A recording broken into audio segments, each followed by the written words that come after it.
For years, this atheist tried to deny what he saw during shocking NDE. Hey everyone! How's it going? I want to talk about near-death experiences NDEs today. Before we dive in, let me give you a quick background. When I was a kid, my home life was tough. Lots of fighting and drama. So, I spent a ton of time alone, hiding in closets or under beds. Without any distractions, I started noticing the energy around me.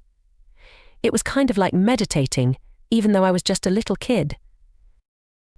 As I got older, chaos became normal for me. If there wasn't any chaos, I'd make some. I didn't really care about my safety or if I lived or died. I took risks and got myself into dangerous situations. One time there was a fire in my house. Gas had been leaking, and I breathed it in all night. When the fire started, I couldn't move.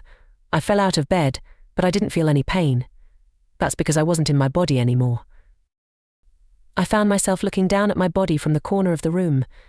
There was a bright light shining on me, full of love and kindness. It felt amazing. I moved toward the light, feeling happier and happier. At the end of a tunnel, there was a being telling me it was okay to come closer. I put my trust in the being I saw, even though it was hard for me to believe in things like that. I had a tough relationship with my father, and seeing him so upset made me want to go back to my body. I asked the being if I could go back, and somehow I got another chance. When I woke up, I was on the floor with paramedics around me. They wanted to take me to the hospital, but I felt fine. I tried to tell them about the light and the voice I heard, but they didn't understand. People thought I was crazy when I told them about my near-death experience. I didn't believe in God or anything like that, so I tried to forget about it. The pain when I came back to my body was awful. Every injury I ever had hurt 10 times worse. I wished I had stayed in the light. But even though I didn't believe in God, I felt like something was looking out for me. It saved me from dangerous situations many times. Once I was in a car accident that I think I made happen because I was unhappy with my job. I crashed into a bunch of cars, but somehow I ended up okay. I remember a policewoman trying to open the door on my side, asking if I was alive. I was crunched inside, barely able to move, but I managed to wiggle my finger to signal that I was alive. I drifted in and out of consciousness, but once again, I escaped death. I have no idea why they saved me. As a young person unafraid of death, putting myself in harm's way and not caring much about anything, I had crossed over to the other side and back. I had this experience with energy as a child, opening a portal to the other side, allowing energies to pass through me. Years passed, my marriage fell apart quickly, but I still had my kids. As they grew older, I felt it was time to start dating again. I did well for myself, raising my kids, but I was alone. So I tried online dating and came across a woman who stood out to me. I felt a connection, deeper than anything I'd felt in a long time. I emailed her, jokingly introducing myself as her future husband. Surprisingly, she responded, and we got married soon after. She's undoubtedly my soulmate. However, things took a strange turn when we met. Up until then, the energies I'd seen were abstract. But when I met her, the energy took the form of what looked like a human being. It wasn't physical, I saw it with my mind's eye. It was like a movie screen opened up in my mind, and I saw a man who said to me, "I messed up. I made a mistake. You can help her. I cannot. I don't know who the man is or why he's there. I've never experienced anything like this before, and I don't understand what he's talking about." At first, I brushed it off, thinking it was just my imagination. I'm sober now, so I can't even blame it on that. But he keeps coming back, repeating the same words I messed up. I made a mistake. You can help her, I cannot. It's like an 8-second video loop playing in my mind over and over and over. I'm starting to think I'm going insane because insanity is something I can grasp. I still don't believe in spirits or anything else. It's all completely ridiculous to me. I've always viewed the things I've seen as signs of my own mental instability. Now, I have to make provisions for my children. I need to ensure my will is in order and that I have a do not resuscitate order because I refuse to be revived again. If there's a light, I'm going into it. I have to tell this woman, whom I've just met and fallen in love with, that I'm losing my mind. As if this story isn't crazy enough, she happens to be a doctor of psychology and neurology. I expect her to dismiss me, maybe even label me as insane, and never want to see me again. But that's not what happens. Instead, she listens to me, asking about what I saw and how I saw it. I describe the man to her husky, with a beard, moustache, and thick black hair, wearing a specific shirt that holds significance. To my surprise, she says, "Oh my God, that sounds like my dad." I'm taken aback because her dad is deceased. She then explains her experiences with mediums, how her dad comes through very powerfully in their sessions. I'm completely clueless about mediums and reluctant to explore this further. But she assures me, suggesting we both visit a prominent medium in our area. She believes it could help us understand what's happening. I said, "Okay, let's do it. What have I got to lose so?" We went to meet the medium.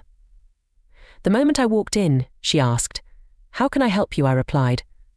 "Well, I'm losing my mind." She chuckled slightly and gestured for me to sit down, prompting me to explain what was going on.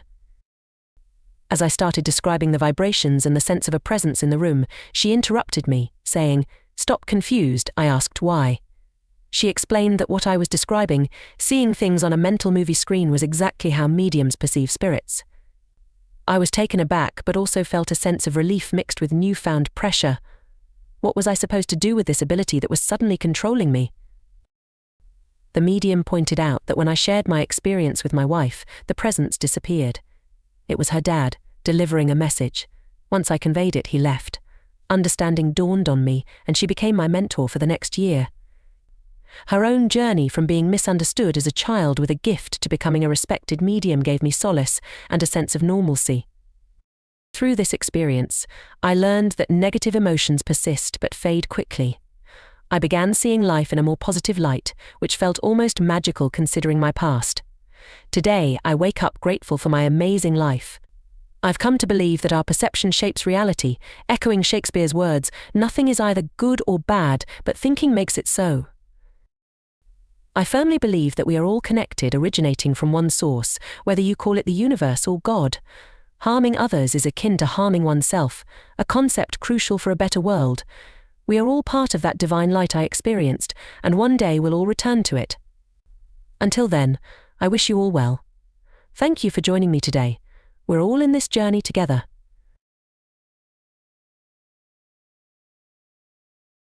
Man dies reveal humanity's future wars, big changes coming. Hello, I'm Yan, and I want to tell you about a time I nearly died. It happened when I broke my neck while swimming in a lake in North Carolina. I had been practicing meditation for 7 years, finding peace after serving in the military. One day, I went down a water slide headfirst and hit the bottom of the lake. I didn't know it was shallow there. Despite the pain, I tried to manage it using meditation. I felt disoriented and saw strange lights around me, which I now think were spiritual beings. My friends realized something was wrong and helped me. They took me to the hospital, where scans showed my neck was severely broken. I needed emergency surgery, but we had to wait until the next day. During this time, I used meditation to cope with the pain. It was like riding waves of bliss and agony. Eventually, I had to take morphine, and I felt like I was dying as my heart stopped. Nurses revived me, but the experience shook me. The next day, as I was being prepared for surgery, I felt confined and scared. But I used meditation to calm myself. The nurses explained each step of the process, and I tried to stay calm as they wheeled me into the operating room. Before my surgery, I signed a paper acknowledging the risks. Then, they gave me medicine to put me to sleep. The next thing I knew, I was outside my body, floating in space. It was dark, but there were stars. 6 tall beings of light stood before me. We talked, but I can't remember what we said. After the surgery, I started remembering more. In the vision, the beings were luminous but dark in the middle. They were wise and loving. We finished our talk, and they agreed on something with me. Then, I moved back toward Earth through a tunnel. I saw my body on the stretcher. It felt like I was running, but also like I was made of rubber or like a spinning rainbow. I was moving toward my body on the stretcher. I felt happy and peaceful. When I got back to my body, I opened my eyes and moved my hands and feet. I was relieved not to be dead or paralyzed. The nurses told me to relax since I had just had surgery. I spent 3 days in the hospital and then went home. Recovery was painful. About a month later, I felt a strong urge to sew, even though I had never done it before. I embroidered a tiny rose and felt happy and peaceful while doing it. Then I sewed more things and started to see the visions the beings had shown me. I also remembered my past life as a Buddhist monk in Sri Lanka. It's strange because I recently visited Sri Lanka and recognized a place from my past life. My name was Nimoli in that life, which I'm using now. I was also a soldier in World War II, but reading Buddhist texts inspired me to become a monk. Similarly, reading Buddhist texts in this life led me to meditate and become a monk. In this lifetime, I returned to Sri Lanka, went to the same small island called Pogus Dua, or Coconut Island in Kalas. I took a little rowboat all the way to this island, walked down a path barefoot, met with a Buddhist monk. He asked me, "What are you doing here?" I said, "Well, I've been sewing a tapestry." I can remember being a monk in a past life, and I remember being here on this island. Then he said, "Well, I also remember being here in a past life, and I remember being your teacher." It was this very strange moment of recognizing multiple lifetimes and really understanding that we live a human life, and then we leave the body, and then sometimes we come back into another human life, or sometimes we become a spirit or an angel, or we transition into another form. But the current of energy of life continues. Also, I began to understand it's not the same. Even myself in earlier times when I was a soldier, I'm different than I was then. My energy has changed, and tomorrow I will be different. As I continued to sew, and this was now in Asheville, North Carolina, still early on after breaking my neck, I then felt compelled to travel to Costa Rica, which is actually where I am right now. I began to connect with the land, and I continued to sew. As I sewed on the beach underneath the palm trees, I began to remember one of the things I saw when I left my body. Other people who have NDE sometimes speak of going to a hall of records. Sometimes they say it's the Akashic records, and many people are offered the opportunity to look at these grand bookshelves. Sometimes they go on forever, and they're able to pick out a book and look at one of their previous lives. Some people have the experience, and maybe it's because they're more artistically inclined, or maybe because they're not so bookish, they're able to go into a room called the tapestry room. They're able to see this giant, beautiful tapestry that is being woven by itself, and each thread represents a human life, or each thread represents a spirit, or an angel. Some of the human lives, you could say, are very unwholesome or very evil or dark. Some of the lives are very saintly or very high in vibration. When you look at them individually, maybe one thread is black and very thin and sickly looking, and maybe one thread is very thick and golden like a rope. But when you look at the whole tapestry and you pull back, you begin to see that it's all energy, and it's all woven perfectly, and none of it's wrong. So I think the message, now that I realize I'm continuing to share by sewing, and it's only been recently that I began speaking about it. I've been sewing in silent meditation for almost 4 years now. But the message that continues to come through is that the times we live in, depending on where you look, it can seem very dark. It can seem very violent and confused. It can seem like a lot of people are suffering, and they are. And then in other places, you can see people doing yoga, people meditating, people singing, people gathering in ceremony, people being silent, sharing love with their children, with their friends, with their elders. When you pull back, you can see that we are all part of a grand tapestry. We are all threads that are very interwoven, and each of us is uniquely, utterly important. We all serve a very important purpose, and we're all meshing together and creating something very beautiful. When we're in the physical body, it's sometimes hard to see that because we have our very limited perspective. But when we have these near-death experiences and we leave the body, we gain a grander perspective. But we don't have to die or come so close to death to have this perspective. We can also sit in silence and experience it in a more peaceful way. And I think the message for the future is not to be afraid. We are all exactly where we need to be, and we've all chosen to come into this human lifetime. I mean, if you're watching this, you're in a human body, and you're having your unique experience, and it's exactly as it needs to be. And the healing that we all know the planet needs right now comes through all of us, and we're all a part of it. I believe the future holds hope. We may witness more destruction and violence, but alongside that, we'll also see beauty, healing, and unity. People will increasingly disconnect from their phones and gather in person to share our collective energy. I anticipate a reawakening of forgotten abilities, particularly our capacity to heal ourselves and each other. One of the most vital things we can do now and in the future is to immerse ourselves in nature. Spending time in forests, oceans, rivers, and lakes allows us to reconnect with the peacefulness of the natural world. As the planet evolves, nature changes at just the right pace. The shifting vibrations of trees and water help us recenter ourselves amidst the chaos. I often find it helpful to envision the world as a body.